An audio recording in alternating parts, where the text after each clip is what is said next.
StrayAllDay.com. You're now tuned into the show where you learn the discipline to show up day after day to do the work, the confidence to put yourself out there boldly and authentically, and the mental toughness to continue showing up, doing the work, putting yourself out there, even when the success you've expected to achieve has yet to be achieved. And on top of all this, you get a huge dose of personal initiative, which is the go-getter energy that moves any one of us, including yourself, to go and make things happen instead of waiting for things to happen. And then we put all this together into a series of frameworks, approaches, insights, strategies, and techniques all underneath the umbrella of one unified philosophy that is called Work on Your Game. My name is Dre Baldwin, also known as Dre All Day, and welcome to the show. And today's topic is power is taken, it is not given. Before we get into this, I remind you all of two things. First of all, my daily motivation and Monday motivation messages, guaranteed to have you focused, sharp, and on point to start your day or your week, respectively. All you got to do to get these is be a member of my texting community. It is free to join, so no reason why you shouldn't do it unless you don't have a phone. I'm assuming all you have one. So you have no excuses. Text me at my number, 305-384-6894. And when we start sending those messages out again, you'll be getting those straight to your phone. Secondly, Work on Your Game University. That is the place where I do all of my coaching, where you get access to all of our courses, all of our trainings. And if you want to have the direct access to me, where you can share your challenges, you can share your questions, you can have me replace some of your questions with even better questions that'll help you actually solve your issues and not keep you stuck in the same place, running faster on the same treadmill. Go to workonyourgameuniversity.com. You can see everything that our program is about, everything that you get immediate access to, and how to get started. You can do all that in one shot at workonyourgameuniversity.com. That out the way. Let's get into the topic here today, which is power is taken, never given. Definition of power, folks, is the capacity or ability to direct or influence the behavior of others or the course of events. It's the definition of the word power. And the reason that I'm bringing this up is because I want all of you to, the reason I'm bringing this topic up, not the definition, but the topic itself, is about the understanding that power is similar to what we talked about in the episode on freedom not being free, which was not too many days ago. Let me tell you where that was episode number 3022. So literally within the last week, when we talked about freedom not being free. And that many people tend to believe that this thing is acquired one way when it's actually acquired another way. All right, it is acquirable for everyone. You can acquire freedom the same way that you can acquire power, the same way you can acquire money. And with freedom and power specifically, same way that freedom is not free and is not just given to someone without a cost, power is the same thing. It is never just handed to you without a cost. It is something that must be taken, and there's a cost for that taking. To take something from a person, you got to give, or from anywhere, from a person or entity or whatever, or just for yourself. Something has to be done. There has to be a price paid, and it has to be paid by someone who truly desires to have it.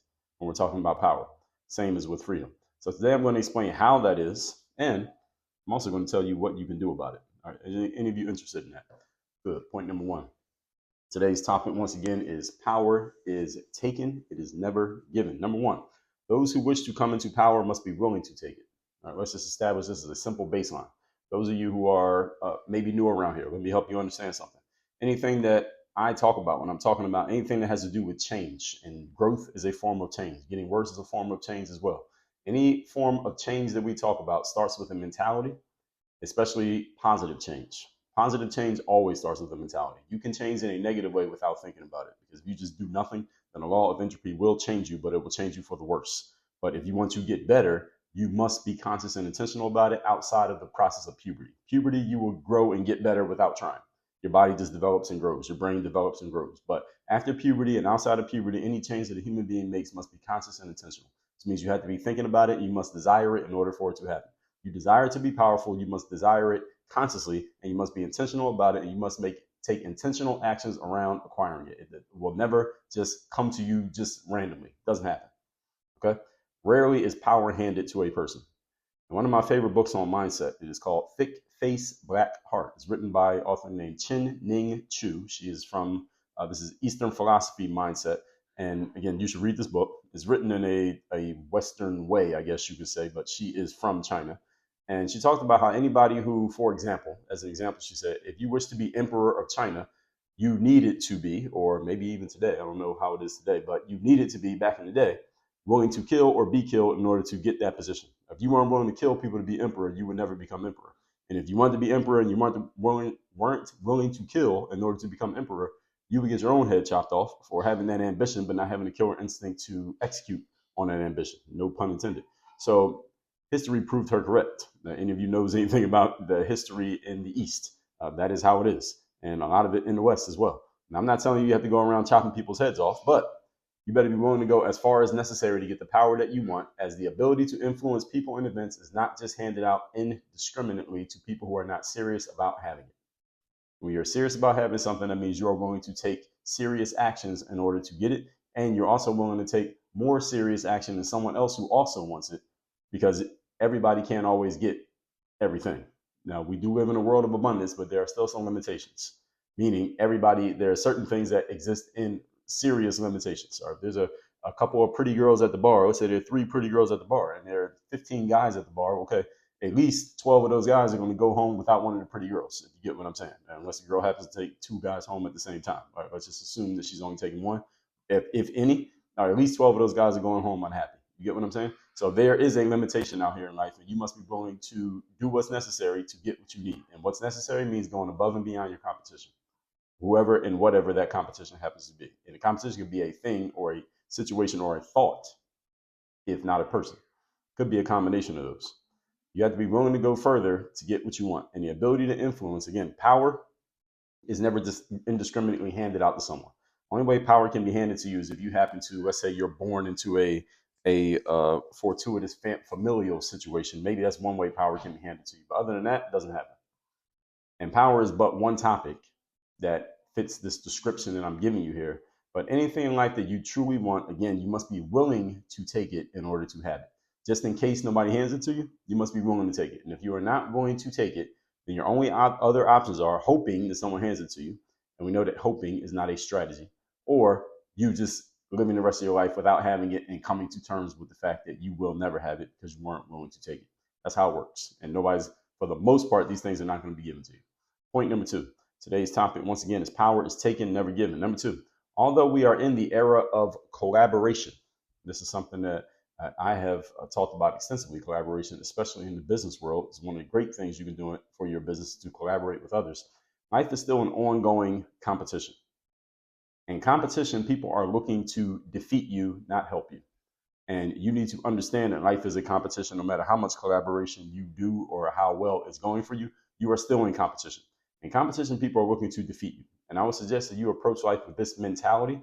And if you happen to be able to collaborate with other people and get help from another person, so be it. But don't go around expecting that other people are going to help you, or that other people are going to want to help you. Expect that people may want to compete with you so that you're ready to compete with them. And if they happen to want to collaborate with you, great. But never allow your sword to go blunt, because you aren't keeping yourself sharp mentally for the possible competition that could be lurking around the corner. Now, it is great when people collaborate, work together, and help each other out, as I've said. And collaboration is a great thing to do in business, at least for certain reasons at certain times and in certain industries, depending on who you are, where you are, and who you want to serve. But you should make sure that you have the requisite power and influence within yourself and your community or group, such that if no one wants to help you, if no one wants to collaborate with you, if no one wants to work with you towards the goals that you have, assuming nobody wants to help you, assume everybody wants to go against you and stop you from being successful, you should be prepared to become successful anyway without the help of anyone. That's the mentality that you need to be in. That's the state that you need to be in. You need to be there physically. You need to be there mentally. You need to be there emotionally. You need to be there financially. You want to be there in every which way. Even if you're not there right now, your aim should be to get there, just in case nobody ever comes to help you out. Just in case you don't get any extra push from anybody out there outside of yourself, that you can get it done anyway. Again, this is a competitive mindset. What I am suggesting to you here. This is a mindset of a competitor, that if nobody wants to help me, even if everybody tried to stop me, I'm still going to be successful. Not the mindset of, well, I hope somebody wants to help me, because if nobody helps me, then there's no way I'm going to be successful. That's the victim mindset. That's the loser's mindset. You're setting yourself up to get defeated if you're thinking that way. So if you happen to show up today thinking that way, I want to move that out of your mind. I want to completely eliminate that from your bag of thoughts, your choices of ways of thinking. Don't think like that. And understand something.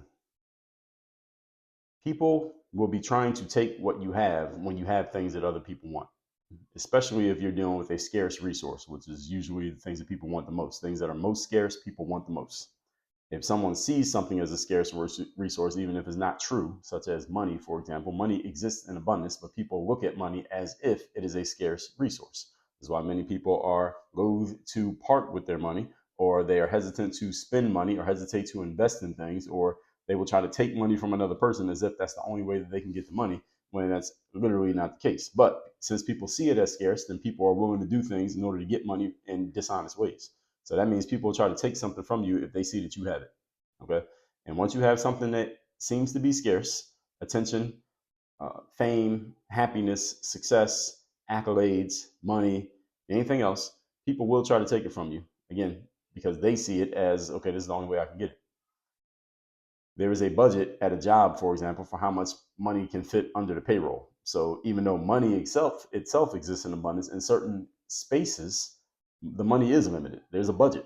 I talked to someone about doing a speaking gig, and they say, well, look, this is the budget that we have for this event. And as far as speakers goes, this is the amount of money we need to use, and we need to find this many speakers, and we got to divide it up by this much money. So this is the most we can pay any one speaker. So this is the way that it works. So there is a scarcity of money in certain situations. Now, in the universe itself, yes, it's everywhere. But if you're in a certain situation where there is a literal scarcity, you got to deal with that. Let's not ignore it. So there is a scarcity of how much people can, let's say, make. We're talking money in a certain space, or how many people can hold a certain title. A company only has one CEO, for example. So there will still be internal competition amongst people within organizations, while in the bigger picture, you may be collaborating with each other. So, for example, any of you works at a company, you may be competing against other people who are your colleagues for a position that is open for promotion right now, because somebody needs to fill that spot. And you and your colleague, who you technically work together, you are competing against them to try to beat them for that spot, because not everybody can get the spot. Only one person can get it. So it's either going to be you or them or somebody else. So there is competition even when there is collaboration. And this is why you got to keep your sword sharp, and you got to keep yourself mentally sharp and prepared to compete just in case or come the time that you need to. This is one of the reasons why, what I just explained there, is why, as an athlete, even though I played a team sport, basketball, where there's 12, 15 people on the roster, I always had the mentality of competing against the players who were even on my team while we were together competing against the players on the other team. I still wanted to be better than all my teammates. I still wanted to make sure I was putting in extra practice time and weight room time and training time to work on my own game, in addition to the stuff that we did as a team to get better at our team game. I never wanted to just be doing the same stuff that all my teammates were doing, because I want to make sure I was better than them, just in case I need to go against them in practice in the off season. Let's say they leave the team and get on a different team, or I leave and get on a different team. I still want to be able to beat these guys. All right, that was my mentality at all times. You want to have that same mentality. Again, you can collaborate while still keeping your mind sharp for competition. Point number 3. Today's topic, once again, is power is taken, never given. Number 3, as a general rule, the winners in life are those who are willing to go further than the losers are or were willing to go. General rule. The winners go further than the losers go. And when I say go further, I don't mean like they have more success. I mean they're willing to go further in order to be the winner than the loser was willing to go in order to be the winner. So that's why the winner won, because they were just willing to do more than the loser was willing to do. This is a simple formula for winning in any form of competition, by the way. This is just, you would call it a war of attrition, is one of those things, but it doesn't even have to be attrition. It's just a battle of who's willing to do more. Do more might mean make more phone calls. It might mean have more sales conversations. It might mean just showing up more consistently. It might mean just being willing to try more times. Somebody could be better than you, but if you try more than them, you may be able to beat them. You may be able to make up with volume what you lack in ability. So these are all different ways that you can win by simply outlasting your competition. But you have to have the mindset that you are willing to outlast the competition if that's what it takes in order for you to be successful against the competition. Remember, folks, the power is a competition. Power is a competition. It is not just some random lottery. There is a competition happening when it comes with power. You must be willing to go further than your competitors are willing to go. And if all of you are willing to go the same length, you need to be better than them. Or if everybody is going the same length and maybe you don't control that, then you need to be better than your competition. For example, if you look at when I'm recording this, we have the Olympics just starting up. They'll probably have been over by the time you all listen to this. And let's say the 100-meter dash or the marathon or any of the track and field events, there is a limited amount of space that can be run. So in the 100-meter dash, everybody is running exactly 100 meters. So you can't really go further than your competition. Not like if you run 200 meters and they run 100, you get the medal because you ran further than them. You just have to be better than them at the 100 meters. So sometimes if there's a limit in the system, you just have to be better than people within the limits of the system. If there are no limits in the system, then you could just be willing to do more than them. Let's say if you're at a sales job and there's a bunch of people working the phones at the sales job, you want to be the top salesperson.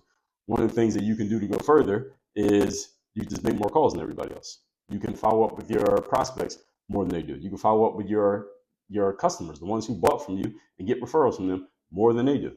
You can go and get extra sales training outside of what the job provides that allows you to be a little bit sharper and better in your sales exchanges than your colleagues are. These are all things you can do to go further voluntarily, and this is all a choice. So you just need to be better and be willing to go further. If you're both, then you're setting yourself up very well for the likelihood, excuse me, that in the long run you will be the most successful.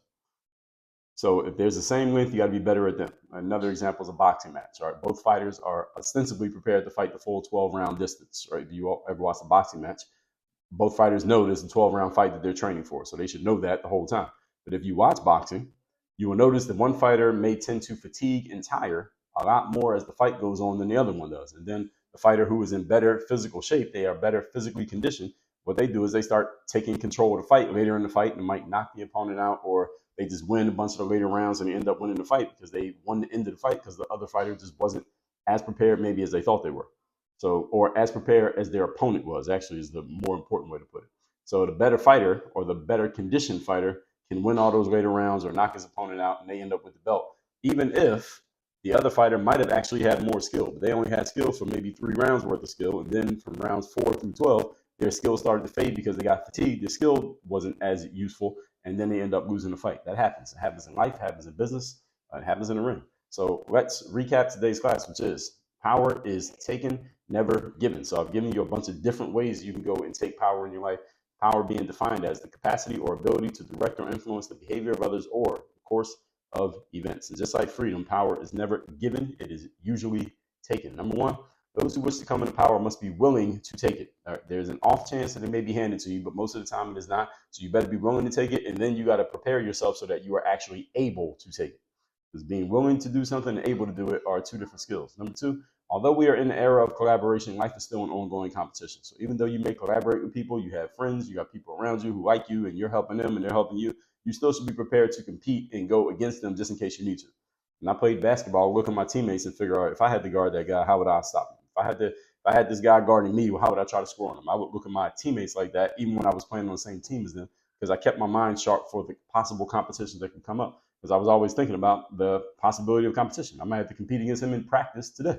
All right, so how would I score on this guy? All right, he may get the ball and I'm guarding him. How would I stop him? So you need to be prepared for this just in case you need it. Again, it's better to have it and not need it than to need it and not have it. Number 3, as a general rule, people who win in life are willing to go further than the people who lose or the people who don't do as well as the winner. Let's just put it that way. First place person was willing to go further and do more than the second place person. Now, sometimes it's a matter of talent, timing, opportunity, luck, etc. Can those things make a difference?